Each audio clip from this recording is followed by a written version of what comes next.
Bom dia, pessoal. Bom dia, GP. Tudo bem? Bom, ainda é rescaldo do Grande Prêmio da Alemanha, né? A gente vai ter algumas coisas para falar nesses dias, nessa semana, porque afinal de contas foram vários assuntos. Gente, acho que minha câmera tá torta.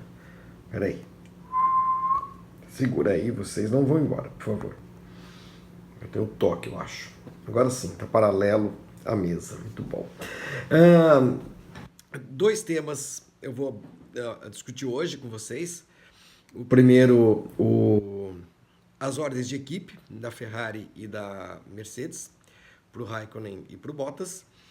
E o segundo tema, a não punição ao Hamilton, que percebi virou uma grande polêmica, né? O Vitor Martins, por exemplo, nosso Vitor Martins, editor do Grande Prêmio, fez uma defesa eloquente ah, da punição ao Hamilton e, consequentemente, um ataque veemente àquela que ele considerou uma decisão política da FIA, dos comissários da FIA, de não punir o Hamilton por ter passado por cima da grama, desistido de entrar nos boxes na última hora. Eu vou começar com a questão das ordens de equipe.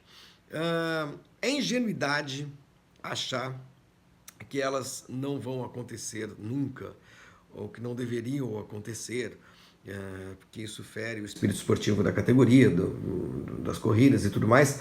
A nossa Natália de Vivo, por exemplo, ficou irritadíssima com as ordens de equipe ao Kimi e ao Bottas, que favoreceram o Vettel e também o Hamilton. Bom, compreendo perfeitamente a irritação, porque a gente carrega, né, o fã da Fórmula 1 brasileiro especialmente, carrega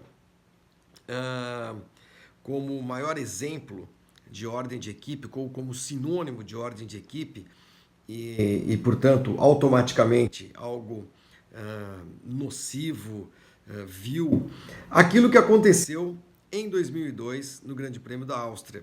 Muita gente esquece que em 2001 aconteceu do mesmo jeito. Na Áustria também só não valia vitória e não foi na última volta, né? Mesmos personagens, Barrichello e Schumacher e a Ferrari. A questão é a seguinte: há ordens e ordens. E talvez até eu já tenha pensado diferente disso, eu também já tenha sido um pouco mais radical nessa questão de defender as punições muito rígidas, muito duras, e criticar e vilanizar qualquer equipe que desse uma ordem de equipe a um piloto para trocar de posição e tudo mais. Mas ao longo do tempo eu pensei mais nesse assunto, muitas vezes, para chegar à seguinte conclusão: ordem de equipe é algo aceitável, dependendo, é claro, das circunstâncias de uma corrida e de um campeonato, não é? Afinal de contas, estamos falando de um esporte coletivo. A Fórmula 1 tem um piloto num carro, outro piloto no outro, e centenas de pessoas trabalhando para que esses carros andem e bem e conquistem títulos, não só de pilotos, como de construtores. Então, a ordem de equipe na Fórmula 1, pedir uma troca de posição, pedir para o companheiro passar, deixar o cara passar e tudo mais, desde que ela não prejudique outros pilotos na pista, atrapalhe outros pilotos, do tipo, segura o cara aí para deixar o outro ir embora, que é uma coisa assim, fecha o cara, bate nele e tudo mais, desde que isso não seja levado a cabo, é aceitável, é normal que seja assim. As equipes têm interesses, né? Interesses no título, interesses esportivos, às vezes preferência por um piloto ou outro, porque é um piloto que tem mais chances de ganhar o campeonato e tudo mais. Então, isso que foi feito na Alemanha, o Vettel pedir para o Kimi, pedir para a Ferrari solicitar ao Kimi que não dificultasse a sua vida, até porque ele realmente estava ali matando os pneus dele e tudo mais, faz sentido, porque quem está na briga pelo campeonato é mesmo o Vettel, né? E quem se coloca nessa situação, né, de preferência, normalmente é o piloto. E quem se coloca na condição de segundo piloto é o piloto, né?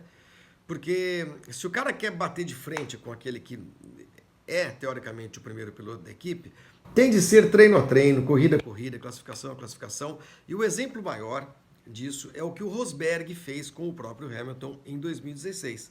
Nós vimos um piloto que não é tão bom quanto o Hamilton ganhar o campeonato, porque ele foi bom o suficiente para ganhar o campeonato, ele foi melhor do que o Hamilton. E em algum momento, por mais que a Mercedes tivesse alguma preferência pelo Hamilton e tudo mais, o Rosberg bateu de frente com o seu talento, com a sua capacidade, e é muito legal ouvi-lo falar sobre esse campeonato mundial, né, que exauriu todas as suas forças, segundo ele e tal. E com isso ele foi campeão. Assim ele foi campeão. É claro também que quando nós temos dois pilotos da mesma equipe lutando pelo título, não faz sentido nenhum dar ordem de equipe. Se são só os dois, né? Para que você vai dar ordem de equipe? Deixa qualquer um ganhar, que é a mesma coisa. A não ser que exista sacanagem dentro da equipe. Mas quando se trata de uma disputa entre dois times diferentes, como estamos tendo agora entre Ferrari e Mercedes, cara, faz todo sentido. Não adianta. O Bottas não vai ser campeão. E o Raikkonen também não vai ser campeão. Todos nós sabemos disso. As equipes também sabem disso. Então, no que eles puderem ajudar os companheiros, eles vão acabar ajudando. Né? Isso aí está em contrato, tá tudo bem. Ninguém precisa ficar chocado com o que aconteceu. As comunicações de rádio são muito engraçadas, é claro. Porque os engenheiros ficam assim, Valtteri, tudo bem? Aqui é James falando, como vai? Tá tudo bom aí com você? Família, vai bem? Cachorrinho? Soube que vocês estão comprando um apartamento novo, que bacana, né? Deixa de atacar o Hamilton, não seja louco, meu filho. Muito obrigado, tá bom? O Jock Clear é a mesma coisa. Aqui, Mi, tudo bem? Aqui, Jock. Você viu a vodka nova que foi lançada no mercado? Que bacana. Mas então, já que nós estamos conversando, você não quer sair da frente do Vettel, não? Para atrapalhar. E as respostas do Kimi no rádio foram muito interessantes, né? Muito engraçadas. Né? Pô, por que você não fala logo o que é para fazer, que eu faço e pronto, não enche o saco. Então, gente, não vamos ficar chocados com isso. A gente deve ficar chocado e deve criticar e deve não censurar, a palavra está me faltando. Daqui a pouco eu lembro, mas enfim, a gente deve ficar indignado com o que aconteceu, por exemplo, em 2002. Porque era brasileiro? Puxa vida. Não é isso. É porque naquela altura, o Schumacher já tinha 1 milhão de pontos na frente do Rubinho. Seria campeão naquela temporada de qualquer forma. Não havia luta contra ninguém de outra equipe. Então, só por isso já não faria sentido mandar o Rubinho entregar a vitória para o Schumacher, porque a disputa era entre dois pilotos da mesma equipe. Quando uma equipe ela prioriza alguém, né, ela está evidentemente sacaneando o outro, né? Ou pelo menos dando motivos para que o cara se sinta sacaneado e para que todo mundo desconfie de qualquer coisa que aconteça na equipe. Então, aquela ordem da Ferrari de mandar o Rubinho deixar o Schumacher passar na Áustria em 2002 foi um desastre do ponto de vista esportivo, ético, moral e tudo mais, né? Então, esse tipo de ordem de equipe não faz sentido. Como não fazia sentido e não fez sentido também pedir para o Massa deixar o Alonso passar. Fernando is faster than you, 2010, Alemanha também. Mas porque é brasileiro? Não é porque é brasileiro. Porque aquela circunstância era muito especial, cara. O Felipe estava voltando depois de um acidente, a primeira temporada dele, depois de um acidente que quase tirou a vida do cara. Quer dizer, o cara precisando recuperar a autoconfiança, estava indo bem para burro, podia ganhar a corrida. Pô, precisa dar ordem. Mas o Alonso estava disputando o título, então isso aí se justifica. Ok, até pode, mas, de novo, as circunstâncias fariam com que fosse muito mais nobre por parte da Ferrari não falar nada, deixar os dois pilotos disputarem ali. Mesmo que isso, no final do ano, representasse a perda do título pelo Alonso. Aí, paciência, tem hora que a gente, enfim, não dá para ter tudo. Mas pedir para um piloto deixar o outro passar não é nenhum grande absurdo. Não é nenhum grande absurdo, dependendo do que está em jogo, né, e dependendo das circunstâncias. Então, para resumir, quando são pilotos de equipes diferentes disputando o título, uma equipe vai sempre priorizar um deles, aquele que tiver melhor na pontuação, que tiver mais condições de ser campeão, e o segundo vai ter de trabalhar como escudeiro. E, de novo, quem se coloca na condição de segundo piloto, normalmente é o próprio piloto, porque não existem dois pilotos iguais, sempre tem um melhor que o outro, né? E é o caso, claro, do Hamilton em relação ao Bottas e o caso, claro, do Vettel em relação ao Raikkonen. Então ninguém precisa ficar chocado com o que aconteceu. Agora, com coisas como aquela de 2002, ou disputas lá atrás, que a gente vê muitas vezes, a gente nem percebe, mas muitas vezes acontecem disputas entre pilotos de equipes menores, que um é privilegiado e tal. Eu acho assim, só se justifica quando a causa, né, a causa for maior, quando o fim, né, pretendido, um título, for muito importante e indiscutível, né? No mais das vezes é muito melhor, é claro, a gente ver os pilotos disputando, mesmo que entre pilotos da mesma equipe, e que vença o melhor.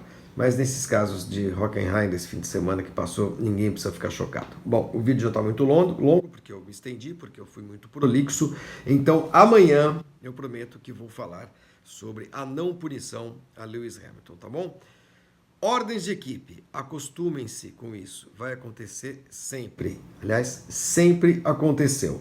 Mas, às vezes, a gente tem o direito, sim, de considerá-las obscenas, amorais, né, absurdas, como já vimos tantas na Fórmula 1, mas como já vimos também tantas que são mais do que aceitáveis e compreensíveis, dada a natureza dessa competição, tá bom? Bom dia para todo mundo, amanhã voltamos com mais um GP às 10, juro, prometo que falarei sobre Hamilton cortando a pista e não aconteceu nada. Por quê? Até amanhã.